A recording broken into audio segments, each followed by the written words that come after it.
আলা আহলে কিতাব, তুমি ইয়ামানে যাচ্ছ আহলে কিতাবের নিকটে। আহলে কিতাব মানে হলো যাদেরকে এর আগে অনেক কিতাব দেওয়া হয়েছিল, ইহুদি নাসারা, অর্থাৎ যাদেরকে তাওরাত দেওয়া হয়েছিল, যাদেরকে ইনজিল দেওয়া হয়েছিল, এদের কাছে তুমি চলে যাচ্ছ। হে মুআজ, তুমি শুনে যাও, ভালো করে জেনে যাও। প্রথমে গিয়েই তাদেরকে তুমি যাকাতের কথা বলবে না। বিশ্বনবী কি বললেন? প্রথমে গিয়েই তাদেরকে কি বলবে না? যাকাতের কথা বলবে না। প্রথমে গিয়েই তোমার যে কাজ, যে গুরু দায়িত্ব, সেটি হলো ফালিমহুম, তুমি তাদেরকে জানিয়ে দিবে, ফাদউহুম, তাদেরকে ডাকবে, ইলা শাহাদাতি আল্লাহ ইলাহা ইল্লাল্লাহ ওয়া আন্না মুহাম্মাদার রাসূলুল্লাহ।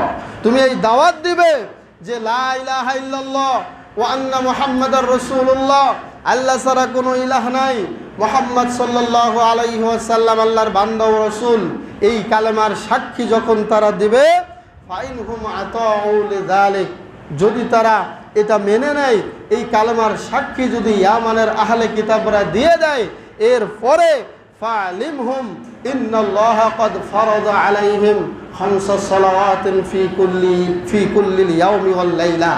হে মুআজ, তুমি তাদেরকে জানিয়ে দিও, এই কালেমা পাঠ করার সাথে সাথেই প্রথম যেই কাজ সেটি হলো তাদেরকে দৈনিক 5 ওয়াক্ত সালাত আদায় করতে হবে। দেখেন, এরপরে বিশ্বনবী মুআজ বিন জাবালকে কি বলতেছেন? হে মুআজ, যদি ফাইনহুম আতাউ লিযালিক, যদি তারা সালাতের বিষয়টিও তারা মেনে নেয়, যদি আনুগত্য করে, সালাত যদি তারা আদায় করা শুরু করে দেয়, ফালিমহুম, তুমি তাদেরকে জেনে দিও, ইন্নাল্লাহা ক্বাদ ফারাদা আলাইহিম সাদাকা, নিশ্চয় আল্লাহ তাদের উপরে সাদাকা ফরজ করেছেন। এই হাদিসের মধ্যে সাদাকা মানে যাকাতকে ফরজ করা বোঝানো হয়েছে।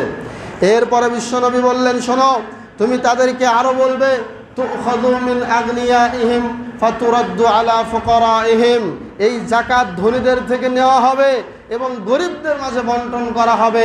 এই যাকাত যেন কোনো ধনী লোকের হাতে না যায়, ধনীদের থেকে গ্রহণ করে গরিবদের মাঝে বন্টন করতে হবে। এই কথা তুমি বলবে কখন?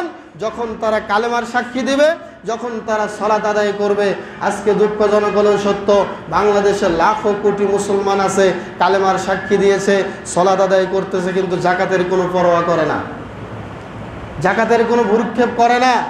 যাকাত দিতে গেলে শরীরের মধ্যে জ্বলা পড়া শুরু হয়ে যায়, যাকাত বের করতে গেলে কিপটেমি শুরু করে দেয়, যাকাত বোধ করতে গেলে শরীরের মধ্যে অন্তর্জ্বালা শুরু হয়ে যায়, যাকাত বের করতে গেলে মনে হয় আমার সম্পদ কমে গেল। অথচ বিশ্বনবী মুহাম্মদ রাসূলুল্লাহ সাল্লাল্লাহু আলাইহি ওয়াসাল্লাম বলেছেন,